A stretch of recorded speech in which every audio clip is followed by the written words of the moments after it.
네, 평안하게 잘 지내고 계시나요? 오늘은 15장, 사무엘상 15장 말씀 같이 생각해 보도록 하겠습니다. 우리가 굉장히 익숙한 말씀인데요. 그래서 그렇게 어렵지 않을 것 같은데요. 사울의 통치를 이제 13장부터 시작해서 15장까지 보여줍니다. 16장 이후에도 사울의 통치가 있는데, 뭐 그렇습니다. 있긴 한데, 사실은 거기에 초점은 사울의 통치를 보여준다라기보다는 사울의 통치 아래에서 다윗이 어떻게 하나님께서 선택하신 왕으로 성장해 가는지를 31장까지 보여주는데 더 큰 목적이 있거든요. 자, 그래서 13장부터 15장이 사울의 통치를 보여주고, 지난번에 말씀드린 대로 사울의 통치는 불순종으로 특징 지어지는데, 13장 1절부터 14장 51절까지가 블레셋과의 배경, 블레셋과의 싸움이 배경이 됐다면, 지금 살펴보는 우리 15장은 아말렉을 진멸하라라고 하시는 하나님의 명령이 배경이 되어서 사울이 온전하게 순종하지 못해서 하나님께서 사울을 버리시는 모습을 묘사합니다.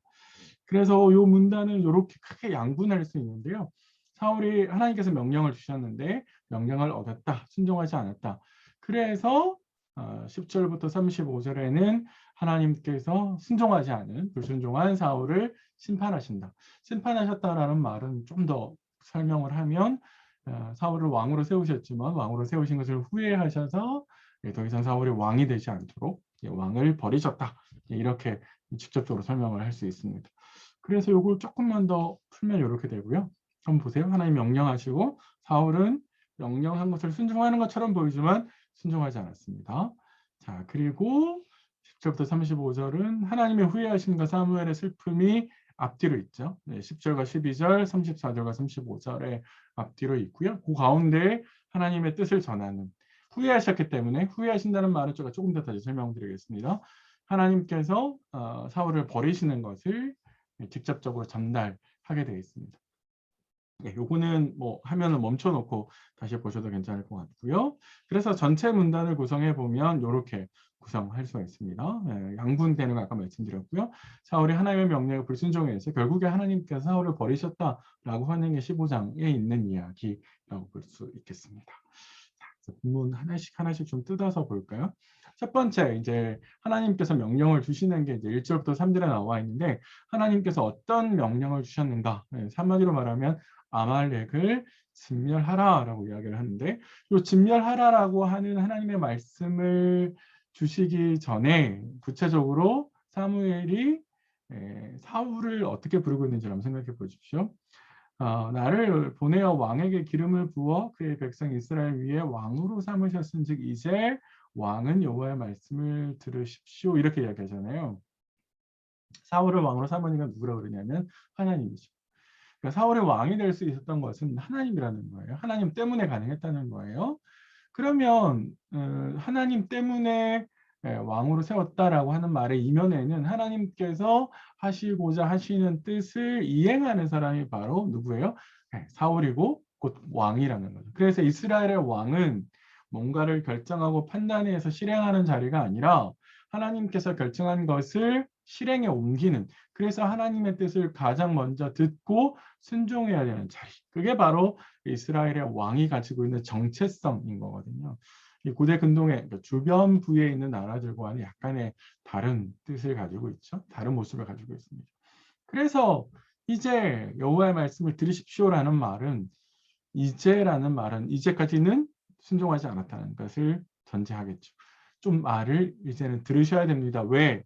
하나님께서 어쩌면 이것이 당신에게 주시는 마지막 기회가 될지도 모릅니다. 이게 당신의 왕위가 계속되느냐 되지 않느냐를 판가름하는 기준이 될 수 있습니다. 이렇게 이야기를 하는 거거든요. 그래서 하나님께서 사울에게 기회를 주시는 건데요. 그 구체적인 내용은 아말렉을 진멸하라라고 이야기했습니다. 우리가 알고 있는 출애굽기 내용에 따르면 아말렉은 이스라엘 백성들이 애굽을 빠져나올 때에 이스라엘을 괴롭혔던 민족입니다. 그래서 출애굽기 17장 14절에 아말렉을 없이하여 천하에서 그 이름을 기억도 못하게 하리라. 그러니까 하나님께서 지금 사울에게 주시는 이 명령은 하나님의 약속을 성취하는 성전, 거룩한 전쟁인 것이죠. 그러니까 사울은 지금 하나님의 역사의 통로가 되는 것이죠. 사울이 어떻게 하느냐에 따라서 하나님 말씀이 성취될 수도 있고 그렇지 않을 수도 있겠다 이렇게 됩니다. 다만 우리가 여기서 기록해야 될 것은요. 진멸하라라고 되어 있는데 이 진멸에 해당되는 히브리어는 헤렘이라고 하는 거고요. 이거는 약간 구별해서 드린다라는 기본적인 의미가 있습니다. 근데 구별해서 드리는 것의 방식이 우리가 생각하는 것처럼 따로 뭔가를 떼어놓는 것이 아니라 심판해서 드리는 것을 의미합니다. 그래서 사람과 가축 모두를 죽여서 하나님께 드려야 됩니다. 하나님께서 진멸하라, 진멸하기 위해서 구별해 놓은 것에는 누구도 손을 대면 안 된다라고 하는 규칙이 있습니다. 만약 누군가가 헤렘의 대상에 손을 대면 그 손을 댄 사람이 헤렘을 당하게 됩니다. 그게 하나님의 거룩한 것에 손을 댔기 때문에 그 대가를 치르는 것인데요. 성경에는 우리가 잘 아는 것처럼 아간이 그렇게 했고요. 그리고 신약 성경으로 가면 사도행전 5장에 아나니아가 하나님께 드려야 될 헌금을 중간에서 삥땅 치죠. 그래서 헤렘 당합니다. 요 두 가지 사람은 나중에 본문을 좀 같이 찾아보시면 될 것 같고요. 헤렘은 조금 어려운 개념인데 나중에 기회가 나오면 또 다시 한번 말씀드리도록 하겠습니다. 자, 그래서 사울이 하나님의 명령을 듣고 전쟁을 이제 해로 나가는데 군사를 소집하고 그리고 매복을 하게 됩니다. 성에 우리가 이제 성경에 보면 조금 이해하기 힘든 게 5절에 아말렉 성에 이르렀다 이렇게 되어 있는데 아말렉은 알려진 것 바로는 유목민족이거든요. 유목민족은 성을 잘 쌓지 않습니다. 근데 그래서 여기 성이라고 하는 게 과연 어떤 의미일까? 어쩌면은 아말렉 민족이 약간 돌아다니지만 그럼에도 불구하고 어떤 베이스 캠프처럼 주둔해 놓은 그런 주둔지 혹은 중심지, 그 중심지를 놓고 이렇게 여러 군데를 돌아다닐 수 있는 거죠. 이스라엘 백성들이 나중에 광야에서 그렇게 했었거든요. 가네사 바네아에서 이렇게 딱 중심지를 잡고 계속 거기서 돌아다녔거든요. 아마 그랬을 가능성이 있어 보입니다. 근데 한 가지 여기서 또 아실 사울은 겐 족속에게는 은혜를 베풀었다 이렇게 되어 있는데 사울의 말에 의하면 겐 족속이 이스라엘 백성들에게 은혜를 베푼 것처럼 나오죠. 그러면 보세요. 누구랑 누구가 딱 대조됩니까? 아말렉 족속과 겐 족속이 대조가 되죠. 아말렉 족속은 이스라엘 백성들에게 출애굽할 때 굉장히 괴롭힌 민족이고 겐 족속은 어떻게 해요? 은혜를 베푼 민족이죠. 그래서 출애굽기 12장 3절에 하나님께서 아브라함에게 너에게 은혜를 베푼 사람들이 내가 은혜를 베풀고 저주를 내린 사람들이 내가 저주를 하겠다라고 말씀하셨는데 그게 그대로 지금 상황되고 있습니다. 하나님께서 이스라엘 백성들에게 은혜를 베푼 겐 족속은 사울을 통해서 살려주시고 군원을 베풀어 주시고 그리고 반대로 이스라엘 백성들을 괴롭혔던 겐 족속에게는 어떻게 해요? 진멸하라고 명령을 하십니다. 성경에 나와 있는 하나님은 행위 보응, 각 사람이 행한 대로 갚아주시는 하나님. 우리 일상에서 여러 가지 우리가 행하는 말하고 행동하고 우리 일상에서 여러 가지 말과 행동의 씨앗을 뿌리는 거거든요. 그런 씨앗들이 시간의 강물을 흘러서 우리 삶에 되돌아올 텐데 그 되돌아오는 것은 내가 이전에 뿌렸던 말과 결정, 판단의 모든 것들이 결과라고 하는 이름으로 부메랑처럼 되돌아오는 것이죠. 그래서 우리가 일상에서 어떤 말과 어떤 행동을 하고 있는지 한번 깊이 잘 생각해 보셨으면 좋겠습니다. 자, 그래서 이제 사울이 7절부터 9절에서는요, 하나님의 명령을 이제 실행하는 모습을 보이는데, 언뜻 보면 잘 하는 것처럼 보이지만 자세히 살펴보면 온전하게 하나님의 명령을 실행하지 않습니다. 그러면 온전하게 실행하지 않은 거는 그래도 반쯤이라도 실행한 거 아닌가요? 절반의 순종은 순종이 아닙니다. 하나님께서 그렇게 우리에게 생각하게 만드시는데요. 진멸하라고 했을 때 하나님은 예외를 두지 말라라고 이야기하셨거든요. 예외가 없습니다. 진멸의 대상 속에서는 예외가 없어요. 그런데 아각과 함께 좋은 가축을 사울이 살려줍니다. 왜 사울이 아각을 살려두었을까라고 하면 아마 이제 추측해 보면 아각은 이제 상대 적의 대장이잖아요. 그러면 대장을 끌고 와서 백성들이 보는 앞에서 공개 처형을 하면 그것으로 인해서 사울 자신의 왕권을 훨씬 더 강화시킬 수 있는, 그래서 백성들에게 뭔가를 보여줄 수 있는 볼거리, 그게 왕권의 정치적인 힘을 키우는데 도움이 될 거다라는 생각을 했을 것 같아요. 이거는 13장과 14장의 백성들의 보인 반응과 관련이 있을 건데 이건 조금 이따 다시 말씀드리고요. 두 번째는 보통 전쟁을 하고 나오면 백성들이 전쟁을 하고 나오면 전리품을 획득하고 그 전리품은 전쟁에 참여한 사람들에게 나누어 줍니다. 그러면 이 전쟁에 참여했던 백성들, 사실 그들의 눈치가 보이겠죠? 그래서 그들에게 전리품을 나누어 주기 위해서 아마도 따로 살려둔 것처럼 보입니다. 백성들이 이것에 압력을 행사한다 할지라도 그래도 결정을 하는 것은 사울 자신이기 때문에 사실 9절에는 사울이 이걸 결정한 것처럼 설명을 하거든요. 그러면 모든 결정은 다 사울이 한 거고, 그리고 사울이 사실 위치가 왕이기 때문에 그가 이 모든 것을 결정했다라고 볼 수 있는 것이죠. 그러면 진멸은 모든 것을 다 하나님께 드리는 것인데 좋은 걸 다 빼버렸잖아요. 그러면은 상대적으로 하나님께는 좋지 않은, 비교적 덜 가치 있는 것으로 하나님께 드려갔죠. 근데 사실 이게 하나님의 명령을 온전히 사울이 수행하지 못했다라고 하는 것을 단적으로 보여주는 거다라고 이제 볼 수 있을 것 같습니다. 자, 10절부터 35절은 1절부터 9절에 보여준 건 한마디로 말해서 하나님의 명령을 사울이 온전히 수행하지 못했다라는 것이고, 하나님의 명령을 수행하지 못했기 때문에 이제 10절부터 35절은 하나님께서 심판하시는 것. 한마디로 말하면 하나님의 말씀을 듣지 않는 왕을 하나님께서 버리시는 겁니다. 나중에 가서 보시겠지만 하나님 말씀을 사울이 버렸기 때문에 하나님도 사울을 버리시는 겁니다. 자, 근데 그 문단의 모양이 앞에서 말씀드린 것처럼 하나님의 후회하심과 사무엘의 슬픔이 앞뒤 문장에 있고요. 네, 그리고 그 가운데에 사무엘이 사울을 만나서 하나님의 뜻, 말씀을 버린 왕을 하나님이 버리신다라고 하는 내용들을 전달하는 방식으로 구성되어 있습니다. 자, 문단을 또 한번 살펴보실까요? 조금 어려운 이야기가 처음에 등장하는데 10절에 이렇게 이야기하죠. 하나님의 말씀이 사무엘에게 임했습니다. 그리고 나서 11절에 내가 사울을 왕으로 세운 것을 후회한다. 이렇게 이제 하나님께서 사무엘에게 전달하시는데, 우리가 알고 있는 이제 인간이 가지고 있는 감정의 후회라고 하는 것은 괜히 했다. 이거 내가 정말 실수했다. 이런 개념이잖아요. 성경에서도 인간을 후회한다라는 그 후회라는 말을 하나님에게도 똑같이 쓰고 있는데 다만 그 내용은 다릅니다. 하나님은 우리가 하는 감정의 후회하고는 다른데 성경에서 말하는 후회라고 하는 것은 하나님께서 계획을 수정하시는 말이랍니다. 하나님의 원래 계획은 사울과 함께 사울의 왕권이 계속되는 걸 계획을 세우셨지만 사울이 하나님의 말씀을 온전히 수행하지 못했기 때문에 그 계획을 바꾸시겠다는 거예요. 그걸 후회라는 말로 표현을 하는 겁니다. 하나님께서 선택하셨기 때문에 버리시는 것도 하나님께서 하신다. 이게 이 후회라는 말 속에 담겨져 있는 하나님의 주권이거든요. 그래서 하나님은 하실 수 있죠. 하나님 주권을 갖고 계시기 때문에 하나님이 선택하신 사울을 하나님께서 버리신 거다. 이게 바로 후회라는 말로 하나님께서 표현하신 것이죠. 그래서 하나님의 이 말씀을 들었을 때 사무엘이 슬퍼합니다. 오늘 이 11절 말씀 보면 밤새 울었다라고 되어 있거든요. 여호와께 부르짖었다 이렇게 되어 있는데 사무엘이 왜 여호와께 부르짖었을까? 인간적으로 사실 처음에 사무엘은 왕정을 세워달라고 했을 때 반대했었거든요. 그렇죠? 근데 하나님께서 허락을 해주셨잖아요. 그래서 세웠단 말이에요. 아니 이거 이렇게 처리하실 거 왜 계속 그렇게 하셨나라고 하나님께 막 따지듯 이야기하실 수도 있고요.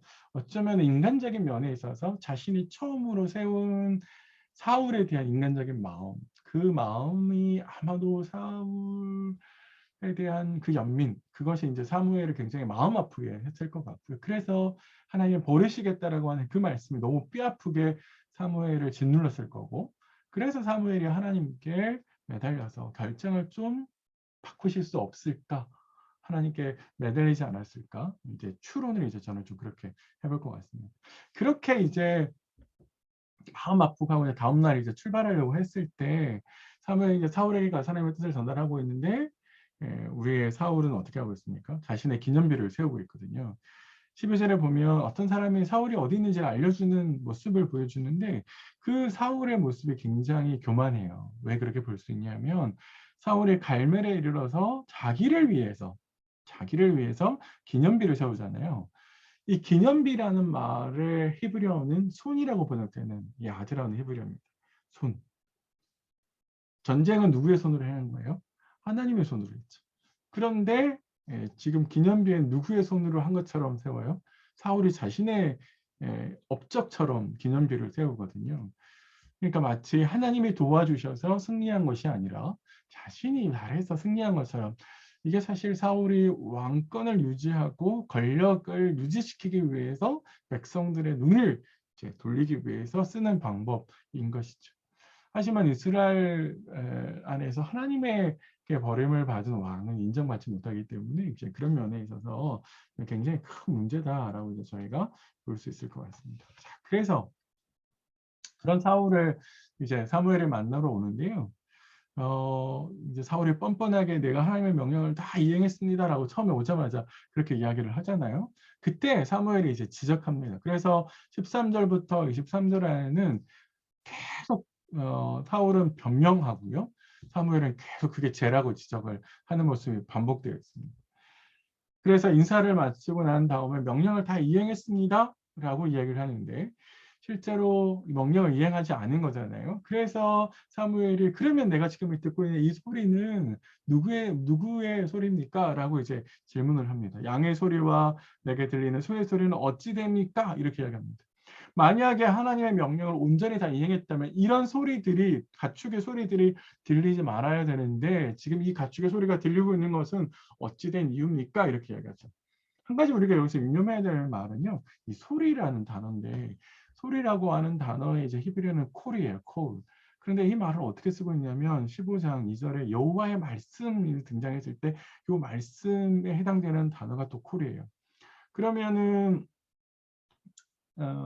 사울 자신은 이게 하나님께 제사하기 위해서 백성들과 함께 제사하기 위해서 남겨둔 겁니다. 선한 의도가 있지 않습니까? 제가 이건 뭐가 나쁘게 삥땅 치려고 한 게 아닙니다. 라고 이야기를 하지만 실제로 사울은 뭘 한 거냐면 하나님의 음성을 가축들의 음성 때문에 잊어버리게 된 거죠. 두 가지 소리가 들리겠죠. 하나님의 명령을 들었고 그리고 가축들의 소리를 들었어요. 두 가지 소리 가운데 누구의 소리를 더 귀를 기울인 겁니까? 네, 가축들의 소리에 귀를 기울인 거고 그 가축들의 소리는 사실 사울 자신의 내면에 있는 욕심, 자신에게 있는 그 욕심의 욕망의 소리에 귀를 기울인 거죠. 그래서 하나님의 명령을 어기게 됩니다.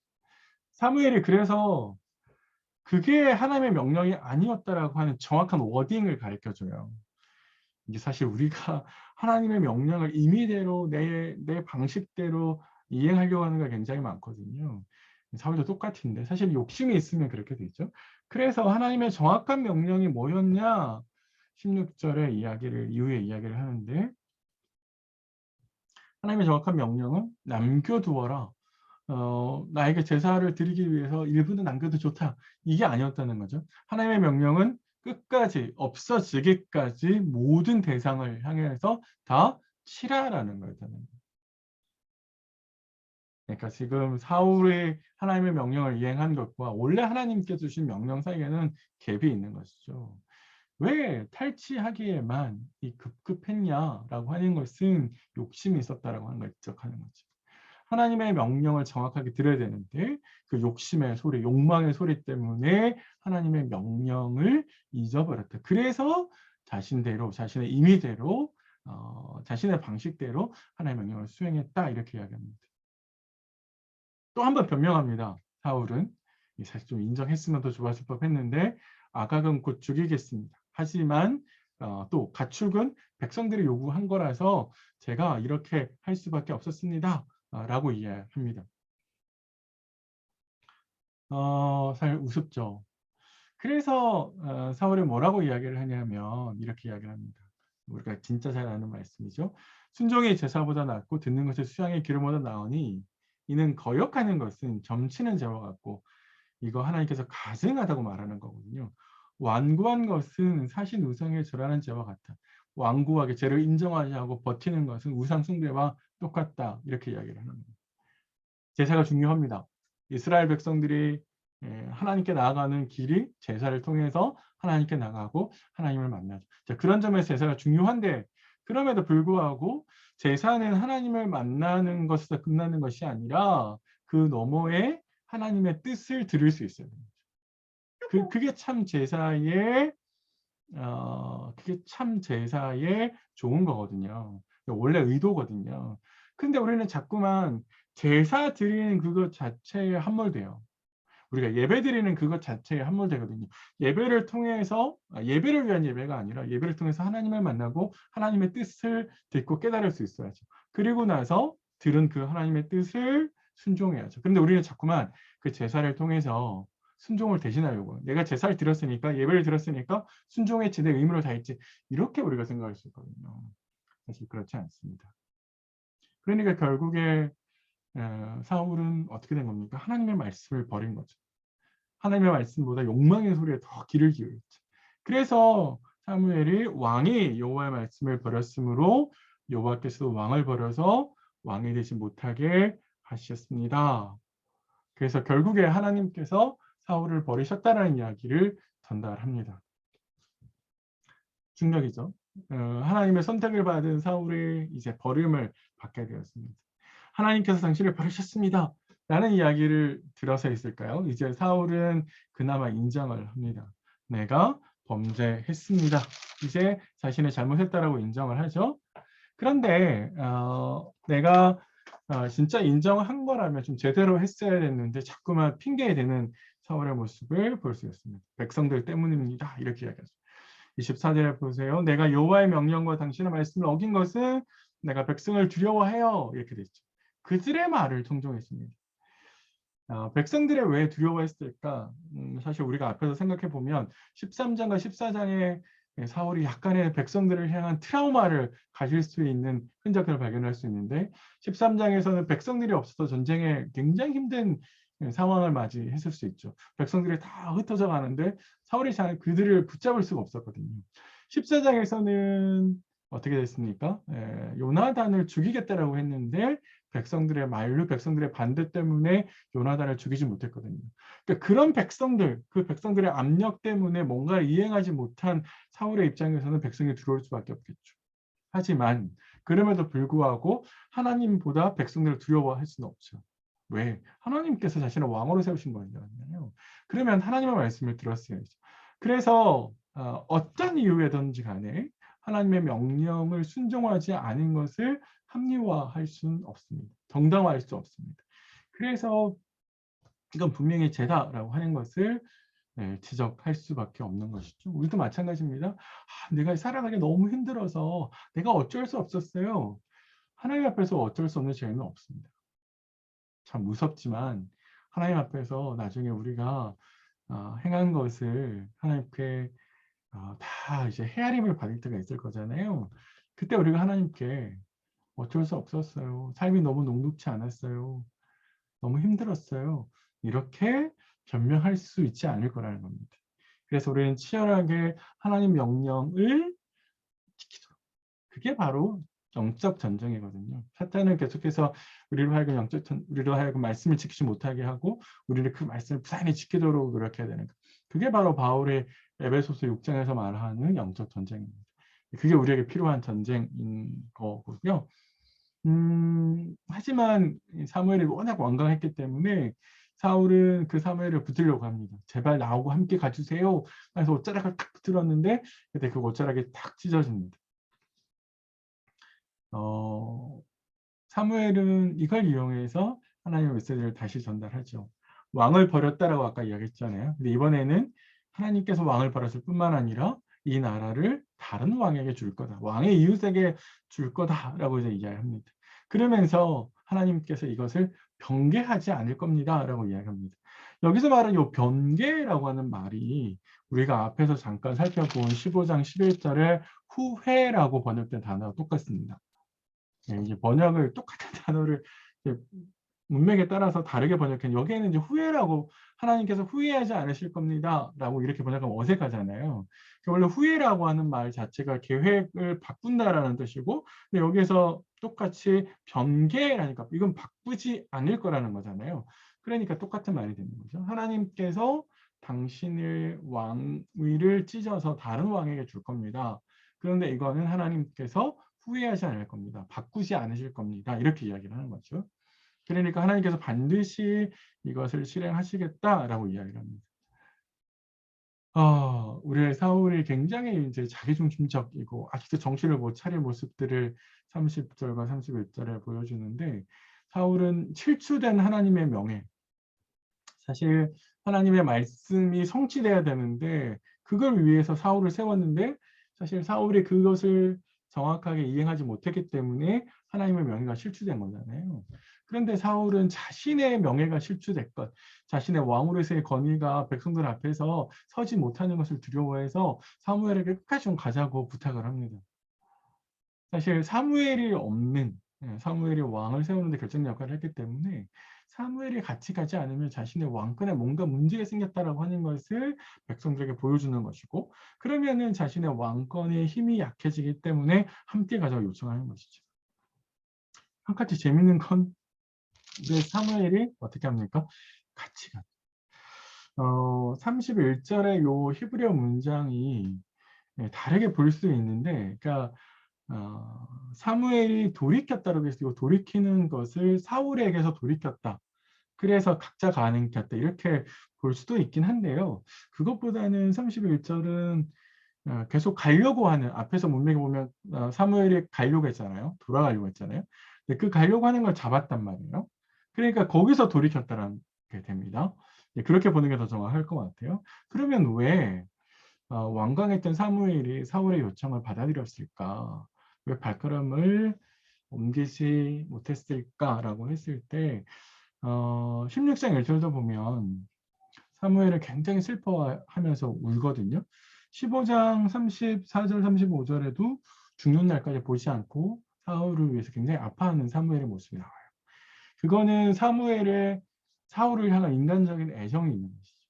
그러니까 끝내 뿌리치지 못한, 그래도 한 나라의 왕이었는데 그 왕이 씁쓸하게 퇴장시켜야만 하는 그 사울에 대한 연민, 아마 그런 거가 사울에게 있지 않았을까. 그래서 뿌리치지 못해서 같이 간 게 아닐까라는 생각을 하고, 두 번째는 그러나 사울의 죄를 합리화시켜주기 위한, 정당화시켜주기 위한 것이라기보다는요, 아각을 죽이거든요. 그래서 실제로 아각을 죽이기 위해서 동행한 게 아닐까, 이렇게 좀 추측을 해봅니다. 자, 그래서 아각을 죽이러 가요. 아각을 죽이는데, 아각을 죽일 때 이제 사실은 사울이 죽였어야 했는데 사울이 이 영광을 획득하지 못하죠. 하나님 말씀에 불순종했기 때문에. 다만 우리가 좀 이해하기 힘든 게, 사무엘이 아각을 죽이러 이제 아각을 데려오라고 했을 때 아각에 보이는 모습이 있거든요. 우리 성경에 보면 아말렉 사람의 왕 아각을 끌어와 이렇게 했더니 아각이 즐거이 오잖아요. 그리고 진실로 사망의 괴로움이 지났도다 이렇게 되어 있습니다. 우리말 번역의 문제라기보다는 히브리어 텍스트 자체가 이렇게 되어 있어요. 그런데 사실 문맥이 잘 안 맞죠. 왜냐하면 괴로움이 지나간 게 아니라 어떻게 됐어요? 지금 괴로움이 온 거죠. 왜냐하면 사울은 살려줬지만 사무엘은 죽일 거거든요. 이런 점에 있어서 이게 문맥이 잘 맞지 않아서 70인역은 이 번역을 이렇게 바꾸었습니다. 문맥에 맞게요. 아각의 두려움으로 사무엘이 나왔다. 아각은 죽음이라는 것이 이렇게도 괴로운가? 라고 말했다. 이렇게 번역하는 게 문맥에 잘 맞아요. 아마 히브리어 텍스트는 조금 이제 필사하는 과정 속에서 약간의 오류가 생긴 게 아닐까 이런 생각이 듭니다. 그래서 아각을 결론적으로 사무엘이 처형을 하고요. 출애굽기 17장 14절의 말씀이 성취됐다. 이렇게 볼 수 있을 것 같습니다. 마지막에 이제 정리하는 건데요. 우리 앞에 살펴보았듯이 사무엘을 굉장히 슬퍼합니다. 다시 보지 않았다라고 되어 있는데요. 사실은 다시 보는 기회가 19장 24절에 있습니다. 우리말 성경은 요거 다시 가서 보지 않았, 이렇게 원래 우리 번역을 보시면 35절에 죽는 날까지 사울을 다시 가서 보지 않았다 이렇게 됐잖아요. 가서라는 말이 있거든요. 근데 히브리어에는 가서라는 말이 없어요. 다시 보지 않았다라고 되어 있습니다. 이렇게 번역한 이유는 뭐냐면 19장 24절에 만나거든요. 사울과 사무엘이 만납니다. 그렇기 때문에 이런 어려움 때문에 아마 이렇게 번역했을 것 같은데요. 아마 이 말은 왕으로서 보지 않았다. 더 이상 선지자로서 사울을 대하지 않았다라고 이해하는 게 하면 되지 않을까라는 생각이 듭니다. 사울을 왜 슬퍼해요? 이 슬퍼한다는 말도 재밌어요. 이거는 애도할 때, 누군가 죽었을 때 슬퍼하는 문맥에서 나오는 거거든요. 그러면은 왕으로서 이제 더 이상 역할을 하지 못한, 왕으로서는 죽은 거죠. 인간 사울은 살아있지만 왕 사울은 죽은 거거든요. 그런 점에 있어서 그의 왕으로서 끝나는 것을 안타까워하고 슬퍼했다. 이렇게 볼 수 있는 거고요. 하나님은 계획을 수정해서 16장에 가면 그 계획이 뭔지 보여줍니다. 그래서 하나님은 잘못된 각오를 과감하게 버리시고 새로운 미래를 열어 가신 16장 가면 이것의 구체적인 내용들을 볼 수 있을 것 같습니다. 몇 가지 좀 적용할 걸 찾아보시면 하나님은 행한 대로 갚으시죠. 아말렉과 겐 사람에게 행한 걸 좀 보시면 나의 말, 나의 행함이 어떤 식으로 돌아올지 지금 내게 돌아오는 것들은 과거에 내가 한 것의 결과물이잖아요. 그런 점에서 좀 생각해 보시고요. 순종이라고 하는 것도 좀 생각해 보세요. 순종은 99%가 아니라 100% 하나님 말씀을 이행하는 것인데 자꾸만 우리는 내 편의대로 내 방식대로 내가 원하는 것대로 내 입장에서 하나님 말씀을 바꾸어서 이행하고 적용하려고 하거든요. 근데 그거는 순종이 아닙니다. 정확하게 순종하는 것이 필요하고 그래서 하나님 말씀이 정확하게 어떻게 우리에게 주어지는지 한번 살펴볼 필요가 있습니다. 자꾸만 내 방식대로 바꾸고 있지 않은지 생각해 보시고요.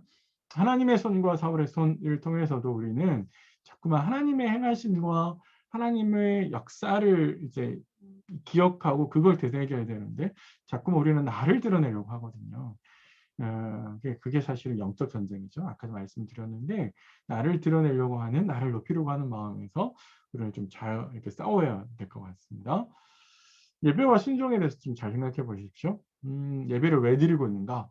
예배는 하나님을 만나는 통로이고 하나님의 뜻을 듣는 통로거든요. 그러니까 그 예배 자체가 목적이 아니에요. 예배 그 자체의 목적이 있는 게 아니라 예배는 하나의 수단인 거지. 근데 자꾸만 예배 그 자체, 예배를 위한 예배를 드리고 그리고 그 예배를 통해서 내가 마치 모든 걸 다 한 것처럼 생각하고 온 건데 그건 착각입니다. 그러니까 우리가 내가 만족하기 위해서 예배를 드리는 것이 아니지. 하나님이 만족하셔야 되는데 하나님을 위해서 예배하는 것인데 내 만족을 위해서 예배를 하고 있는 건 아니지. 그리고 예배를 통해서 내가 모든 걸 다 했다라고 착각하고 있는 건 아니지. 한번 생각해 보시고요. 그리고 사무엘 이제 지적에 있어서 사울이 하나님의 시선과 사람들의 시선 사이에서 갈등하잖아요. 그리고 결국에 사람들의 시선을 따라가는 거거든요. 하나님의 말씀을 자신의 방식대로 이행하는 게 사람들의 시선 때문이거든요. 우리 일상에서 겪는 거잖아요. 사실 우리는 하나님이 보시는 것과 사람들이 보는 것. 그래서 거룩한 삶을 살아가야 되는 것, 부요한 삶. 신앙인으로서 결단해야 될 자리와 유행과 흐름 사이에서 결단하거든요. 내가 어떤 모습을 취하고 있는지, 내가 진짜 하나님의 시선을 두려워하고 있는지 생각해 보시고요. 사람들의 시선을 두려워하면 예배를 드리는 모습에서 가식적인 게 나옵니다. 헌금을 하고 어떤 봉사를 할 때도 다 보이기만 위선이 되고 있거든요. 그런 것들이 없는지 좀 잘 한번 생각해 보시면 좋겠습니다. 네, 제가 좀 짧게 설명을 드리려고 했는데 없잖아 길어졌네요. 마무리 좀 잘 해 보시고요. 깊이 말씀을 묵상하시면 좋겠습니다. 16장에서 다시 뵙겠습니다. 수고하셨습니다.